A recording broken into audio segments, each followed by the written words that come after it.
कम हो लेकिन दम हो, घोड़े हो लेकिन थोड़े हो, भीड़ की जरूरत नहीं है। तो दोस्तों धैर्य रखना, और मैं आपको बात करूंगा, पॉइंट टू पॉइंट बात करूंगा, मैं ज्यादा बड़ी बात नहीं करूंगा।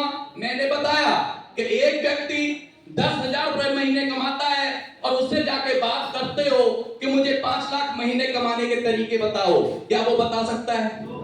क्या वो बता सकता है? बता हो सकता है जो 5 लाख रुपए महीने कमा रहा है, यस या नो? दोस्तों इस बिजनेस के अंदर कहा जाता है कि अपनी अकल अपने घर में रख दो और कामयाब लोगों की अकल की नकल कर लो। ये डुप्लीकेशन का बिजनेस होता है, इसमें अपनी अकल नहीं लगाना है। हमारे बीच में ये बताएं कि नए साथी कितने हैं? नए साथी जरा एक बार हाथ उठाएं। Thank you. देखिए दोस्तों, ये बिजनेस जब मैंने स्टार्ट किया, नाम तो मैंने बता ही दिया, मेरा नाम राजेश सोलंकी है, और कंपनियां बहुत आई बहुत जाई गई, लेकिन दोस्तों मैंने शुरुआत में लोगों को बताया, लोगों ने हाँ भी किया ना किया, क्योंकि मुझे पता है औसत का नियम काम करता है 10 6 3 1। 10 कहते हैं 10 को बताओगे प्लान तो 6 लोग कहते हैं कि ठीक है, 3 लोग कहेंगे हम कर लेंगे, 1 लोग डन करता है, यस या नो? तो उसमें से ऐसे मेरे साथ हुआ, कुछ लोगों को प्लान बताया और उनको जब मैंने कॉल किया तो उनको अपना फोन अपने पत्नी को दे दिया करते थे और ये कह देते थे कि राजेश जी कह दो या नहीं है, और यह आपके साथ भी होगा, और मेरे साथ भी हुआ था। तो कहते हैं ना, कुछ लोग करके देखते हैं, कुछ लोग देख के करते हैं। तो देख के करने वाले इस दुनिया में 80% लोग होते हैं और करके देखने वाले इस दुनिया में 10% लोग होते हैं। दोस्तों एक स्टोरी के माध्यम से एक स्टोरी सुनाना चाहूंगा। एक विमान था, एक विमान उड़ रहा था, जाते जाते क्रॉस हो गया। जब वो क्रॉस हो गया, उस विमान में 250 यात्री थे। कितने थे? 250। तो जितने यात्री थे उनकी सबकी मृत्यु घोषित कर दी गई, क्योंकि डॉक्टर की टीम आई, बाहर से डॉक्टर बुलाए गए थे, देखा गया तो उन 250 यात्रियों की मृत्यु हो चुकी थी। लेकिन उसी बीच में एक बंदर था, उस बंदर का इलाज किया गया, ट्रीटमेंट किया गया, तो बंदर स्वस्थ हो गया। और जब बंदर से पूछा गया कि ये जो फ्लाइट चलते चलते क्रॉस हुई, इसमें जब क्रॉस हुई तब इसमें हॉस्टेज जो थे वो क्या कर रहे थे? तो बंदर ने कहा वो खाना खा रहे थे, इसलिए फ्लाइट क्रॉस हो गई। उसके बाद ये जब क्रॉस हुआ फ्लाइट, तब इसका जो पायलट था वो क्या कर रहा था? कह रहा, बंदर ने कहा वो भी खाना खा रहा था, इसलिए फ्लाइट क्रॉस हो गई। कि जब फ्लाइट क्रॉस हुई तब आप क्या कर रहे थे? तो बंदर ने कहा मैं ड्राइव कर रहा था और इसलिए जाके टकरा गया। अच्छा मुझे ये बात बताओ, अगर फ्लाइट के अंदर बैठने से पहले आपको ये कह दिया जाता कि कुछ दूरी के बाद बंदर भी चलाएगा, तो कितने लोग यात्रा करते? हेलो, कितने लोग यात्रा करते? अच्छा मुझे ये बताओ, कितने लोग ट्रेन में सफर करते हैं? हाथ उठाएं। सभी लोग करते हैं। अच्छा ट्रेन में डब्बे घुसने से पहले आप आगे देखते हो कि कौन चला रहा है कौन नहीं चला रहा है? हेलो, आप लोग विश्वास कर लेते हो, अपनी जान की परवाह न करते हो, उस पर विश्वास कर लेते हो। इसलिए कर लेते हो कि जब वो लोग बैठे सारे इस ट्रेन के अंदर और अपनी दूरी तय कर लेंगे तो हम भी कर लेंगे, भरोसा कर लेते हैं। जब रॉयल टीम में ये भरी हुई समाज में टीम बैठे हुए हैं या सक्सेस लोग आपको दिखाई दे रहे हैं, ये सक्सेस हो रहे हैं, तो आप भी सक्सेस हो सकते हैं, आप भी सक्सेस हो सकते हैं। बस जुनून होना चाहिए, जज्बा होना चाहिए। दोस्तों कुछ लोगों का बहाना होता है, मीटिंग में नहीं पहुंचते।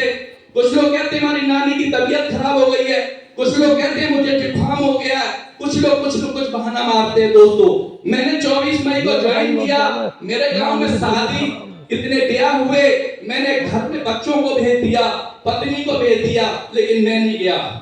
मैं उस टाइम पर जाता तो मैं ज्यादा से ज्यादा 51 रुपए 101 रुपए कन्यादान कर देता, लेकिन अब मैं जाऊंगा तो मैं 5100 रुपए दान करूंगा। क्या नाराज होंगे या खुश होंगे? कहते भाई साहब राजेश जी और थोड़ा लेट आते। हेलो, बात आ रही समझ एक लड़की, जब छोटी एक लड़की होती है और वो पूजा पाठ करती है, गुरुद्वारे जाती है, मंदिर जाती है, पूजा पाठ करती है, व्रत रहती है, और वो इसलिए करती है कि मेरे भाई ने, मेरे पापा ने जो मेरे सपने पूरे नहीं किए, मेरा एक पति सपना पूरा करेगा जिससे मेरी शादी होगी। जब वो लड़की बड़ी होती है, व्रत रहती है, नवरात्रे रहती है, और बड़े होने के बाद जब उसकी शादी हो जाती है, और शादी होने के बाद पति पत्नी की मांग भर लेता है, लेकिन दोस्त मांग पूरी नहीं कर पाता है। मांग तो भर देते हैं लेकिन मांग पूरी नहीं कर पाते। लोग, पत्नी कहती है शोरूम पे जाके एक साड़ी परचेज करेंगे, तो पति कहता है इसका कलर पसंद नहीं है, इसका कपड़ा पसंद नहीं है, दोस्तों उसका पॉकेट का साइज पसंद नहीं है। ऐसा काम करो, इस रॉयल टीम के अंदर करोड़ों रुपए कमाओगे, और जिस शोरूम पर जाके गाड़ी खड़ी करोगे और गेट खोलेगा, कहेगा साहब जो सी साड़ी चाहिए वो ले लो, वो काम करके दिखाओ। नेटवर्क मार्केटिंग से मैंने 12 साल हो गई है, मेरा पहला शोरूम था इलेक्ट्रॉनिक्स का। इसकी ताकत मैंने समझा। बिल गेट्स कहते हैं कि आप करोड़पति से रोडपति हो जाइए, आप नेटवर्क बना लीजिए, पैसे की कमी नहीं आएगी। इस सिस्टम के अंदर आज मेरा 28,000 लोगों का नेटवर्क है, 28,000 लोगों का। आप लोगों का भी बन सकता है, लेकिन जुनून पैदा करना पड़ेगा।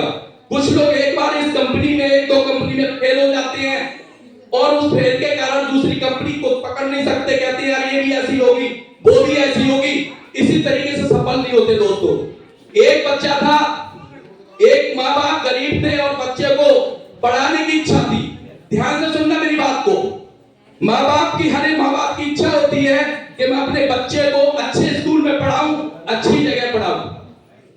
उस स्कूल में उस माँ बाप ने एडमिशन करा दिया जिस स्कूल में बड़े घर के बच्चे आया करते थे।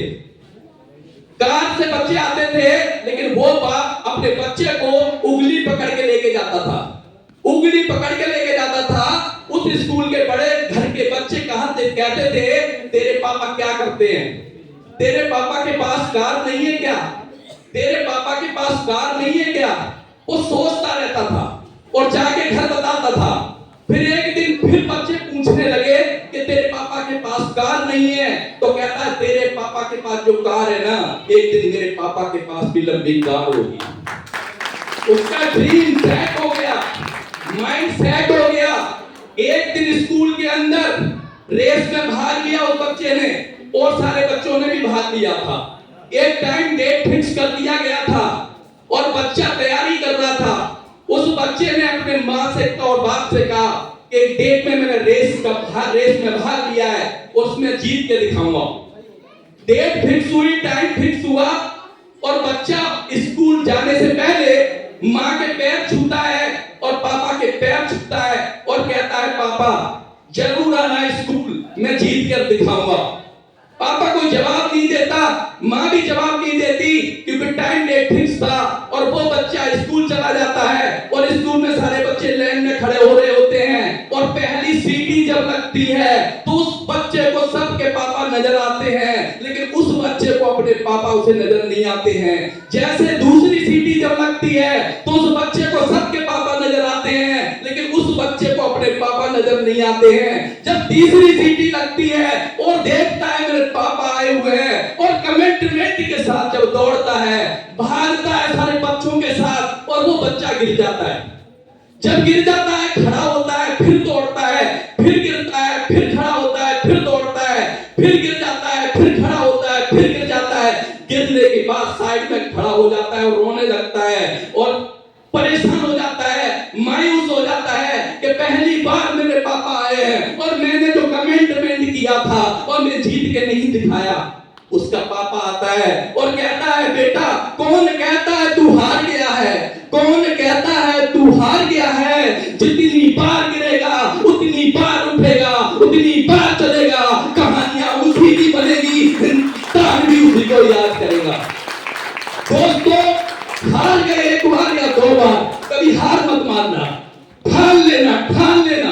क्योंकि अब्दुल कलाम एक बात को कह के गए हैं कि सपने वो नहीं होते जो सो जाते हैं, सपने तो वो होते हैं जो सोने नहीं देते, सोने नहीं देते, सोने नहीं देते। Thank you, thank you, thank you. आप सबका नाश्ता लगा हुआ है, नाश्ता लीजिए, और जो सब कुछ गलती बात निकल गई है उसे माफ करना। आप